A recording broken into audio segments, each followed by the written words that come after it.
Hi there, everybody, and welcome to today's Art of Procurement podcast. I'm Phil Ideson, the founder and managing director of Art of Procurement. And today's podcast is part of a special 2-week series. It's our second annual sponsored startup and growth series where we aim to shine a light on the early stage and growth companies who are changing the way that leading procurement teams are driving outcomes that truly align with corporate objectives.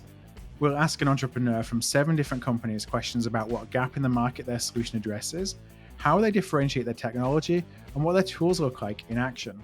It's a great way for you to get to know those who are leading the way. And in today's episode, I speak with Gregg Antenen of Vistio. Unlike the other providers in our series, Vistio is not directly focused on procurement. It's actually a tool that procurement can help our stakeholder use in the call center category. I'll let Gregg share the rest. And I started by asking Gregg if he could introduce himself and introduce Vistio. My name's Gregg Antenen, and I'm the managing director of Vistio. I guess probably what you need to know about me is I've been an entrepreneur for 20 years, and I've established 4 different startups and grown them into mature solutions.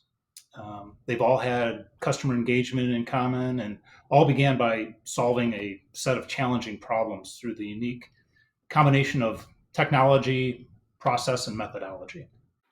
And so, from a Vistio perspective, I wonder if you could just share a little bit about what it is that you do at Vistio. Yeah, sure. So for Vistio, we leveraged all of our years of experience in customer care and engagement. We built a solution and a methodology over the past 3 years. It's all designed around simplifying and clarifying the context-centric processes. Mm-hmm. And so, as you're looking at that, I wonder if you could just share a little bit, because a lot of the times that we talk to companies in this series, it's around selling things that procurement may need to help procurement themselves. In this case, you talked about it being something where you're helping from a call center, so it's very category specific. I wonder if you could share a little bit about what are those kind of processes that you find within a call center environment that where there's a need to actually bring in some technology to bring efficiencies to the process, but also to bring other benefits to the agents ultimately within the Yeah, call center environment. sure. Yeah, in fact, the need is almost everywhere. Um, you know, you and I both have a unique experience in the sense that if you sat down with an agent in a call center, right, it doesn't matter any call center, right, it's an extremely challenging job. We can all agree on that. And in fact, Mm-hmm. sometimes it's the most challenging job in the company. And it really doesn't matter the industry or the line of business. When you sit with them, you hear and see the struggles that agents have in meeting the expectations of the customers. The customers can be very demanding. And Yeah. this isn't due to a shortage of technology, right? In fact, there's often too much technology or too much data. Like they have access to everything. The Mm-hmm. gap for us and kind of where we play and what we saw as a need is that the vast majority of agents, it's the struggle in getting from the hello to is there anything else I can help you with, right? It's missing a clear process and Right. a contextual assistance. We talk about contextual assistance a lot, which is I need help right now in the midst of this question. I don't need to know all of the data about the customer. I don't need to know all of the processes.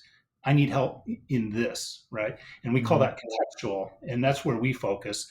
But it's not to say that all of these companies and every call center doesn't have process documents or SOPs. In fact, they have tons of them, right? Um, it's Mm-hmm. not to say that there's not enough of those. It's really to say the technologies like the back office systems, the CRMs, the knowledge bases, they house all kinds of information, but they don't help the agent in getting each step done, right? They're there to interpret the steps, like you give me this piece of information, but it doesn't tell the agent, I need this piece of information right now, right? Or here's the piece of information you need to Right. get your answer, right? And so they're dealing with these highly complex processes that are required to assist the customer. And so we focus on let's simplify and clarify the process of helping the customer. Mm-hmm.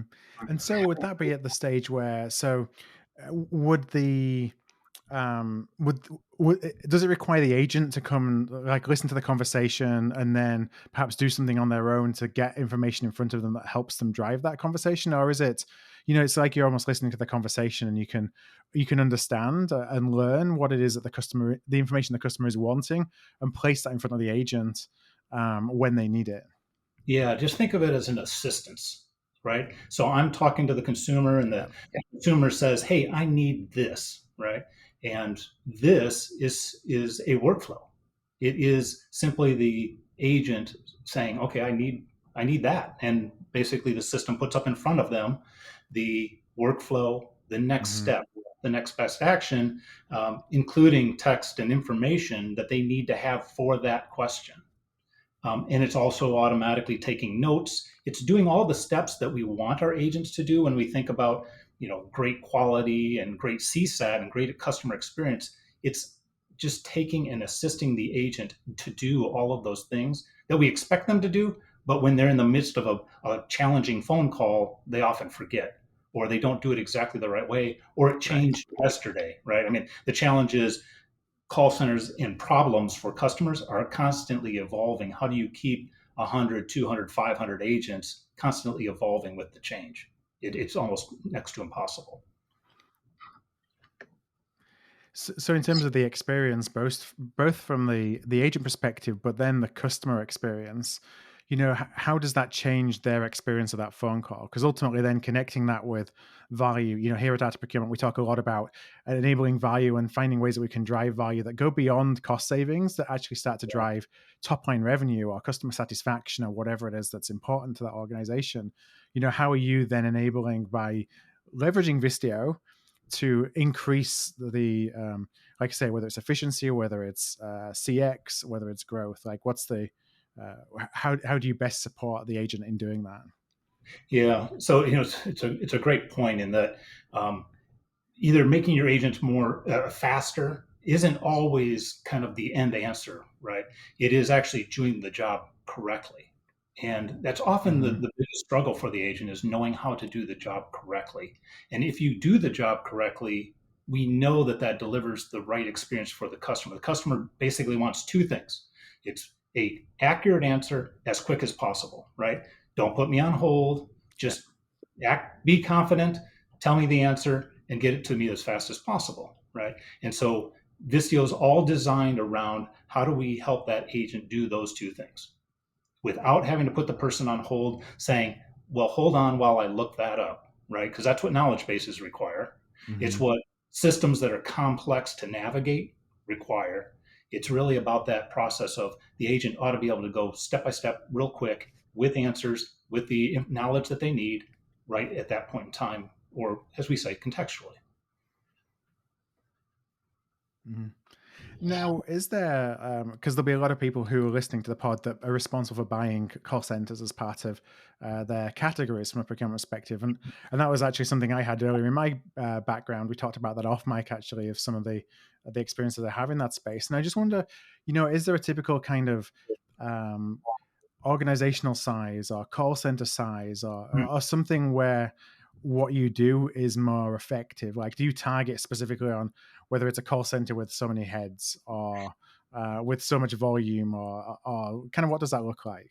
Yeah, I mean, a real base level is 50 seats or more. But what we've really found Mhm. is that it really depends on the challenge that the call center or the company is having.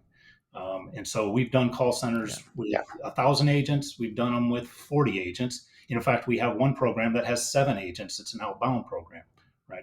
And it Mhm. really depends on the challenge that the call center is having.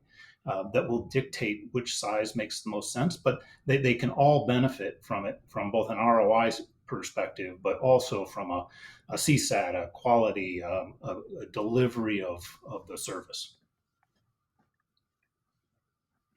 Now, when people engage with you for the first time, is there a typical kind of pilot or a proof of concept that you recommend for them to actually to test Vistio?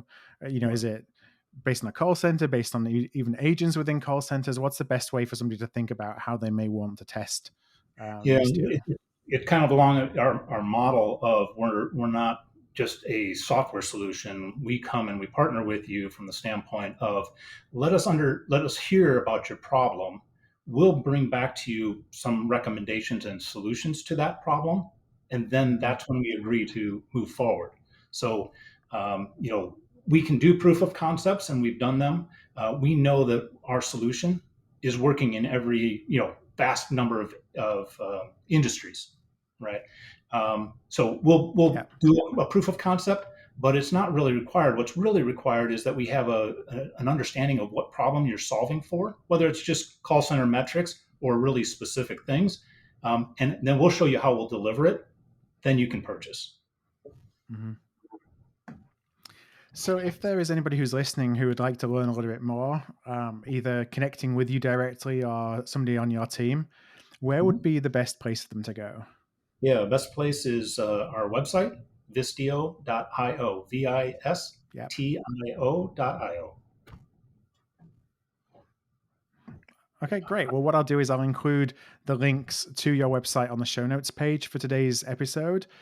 For any listener who would like that, that's if you go to artofprocurement.com/podcast, you're going to find all the podcasts from this series and the show notes. You're able to click through and get Vistio's link to go to their webpage. And of course, all Gregg's details too. So, Gregg, I want to thank you so much for joining me, for sharing a little bit about what you're working on in the call center space. And it's been a pleasure talking to you. Yeah, thank you so much, Phil. Thanks for tuning in to this special Startup and Growth series. To listen to the entire series and for the show notes page that accompanies each episode, please go to artofprocurement.com/startup series. That's artofprocurement.com/startup series.